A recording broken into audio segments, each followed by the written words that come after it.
Vampires, the undead ghouls that prey upon the blood of the living for their own sustenance. The terrifying monsters have been a part of mythical folklore for centuries. They have been the subject of countless books and films, beginning with Bram Stoker's legendary Dracula, which was published in 1897. Despite it being highly unlikely that such evil entities truly exist, the subject of vampires in fiction is actually based in reality. In fact, there was a period of several decades in the 19th century when the state of Rhode Island was considered the vampire capital of America. Occurring roughly between 1870 and 1900, the most famous case during that time was that of Mercy Lena Brown. This is her story among the vampire panic that gripped New England. The story begins with a seemingly normal family headed up by farmer George Brown and his wife Mary. The couple lived in the tiny town of Exeter, Rhode Island, which is southwest of Providence. They lived there along with their daughters Mary Olive, Hattie Mae, Mercy Lena, Myra, and their son Edwin.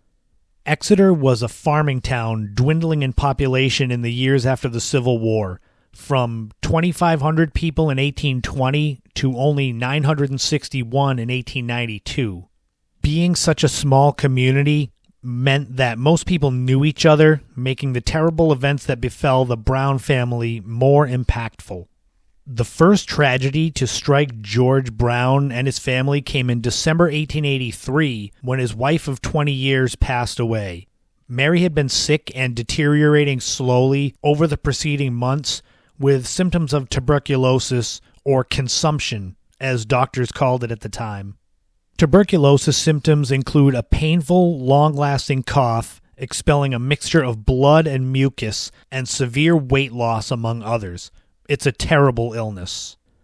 After the loss of Mary, the family had barely had time to finish grieving when George's oldest daughter, Mary Olive, began exhibiting the same symptoms of tuberculosis.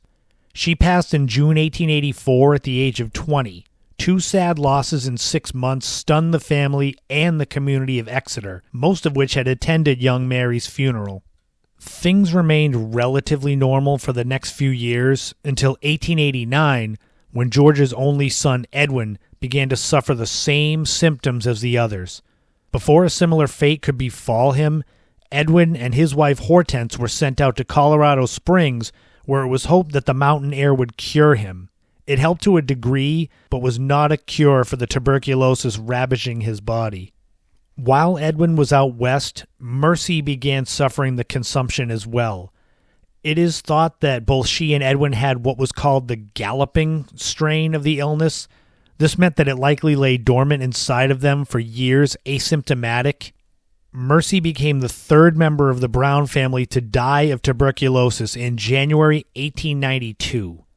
After 18 months in Colorado Springs, Edwin returned to Exeter near the end of February 1892 after hearing of his sister Mercy's death. Any progress he had made quickly dissipated, and it was at this time that the story took a turn from tragic to unbelievable. As his illness progressed, Edwin began having fever dreams, which were marked by him talking in his sleep and saying things like, "She was here, she wants me to come with her, and she haunts me." At this point, the small town of Exeter became convinced that there was something else going on when it came to the deaths in the Brown family. It is here that the vampire hysteria took over. For some context, the vampire hysteria seemed interconnected with a rash of tuberculosis cases in the late 18th through the 19th century. The physical changes a person goes through suffering with the illness can give the illusion of an evil, blood-sucking spirit having control over them. However, the hysteria in rural New England took it a step further. Believing that vampires were the cause of the problem, it stood to reason by these people that digging up the undead and destroying their bodies would then stop said vampire from wreaking more havoc.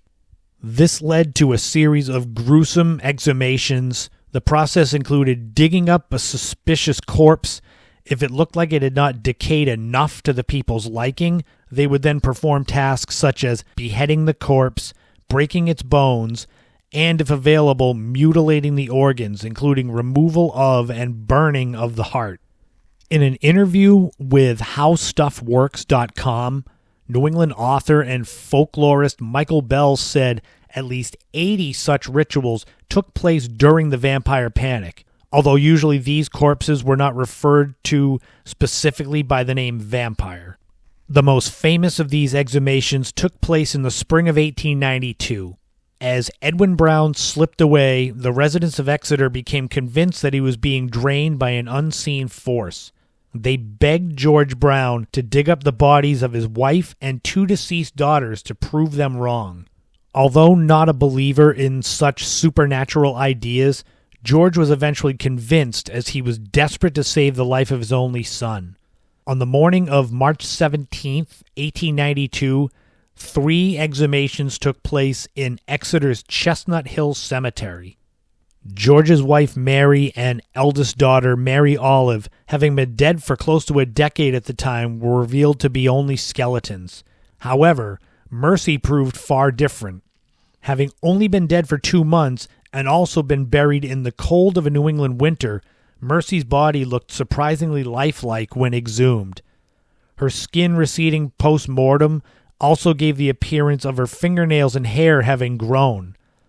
Already on edge before the exhumations, the crowd at the cemetery were stunned to find traces of blood still in Mercy's body.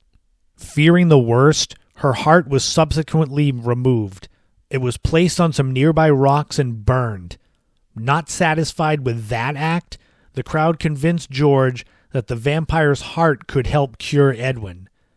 In a final ghastly twist, some of the ashes of Mercy's heart were mixed in with Edwin's medicine.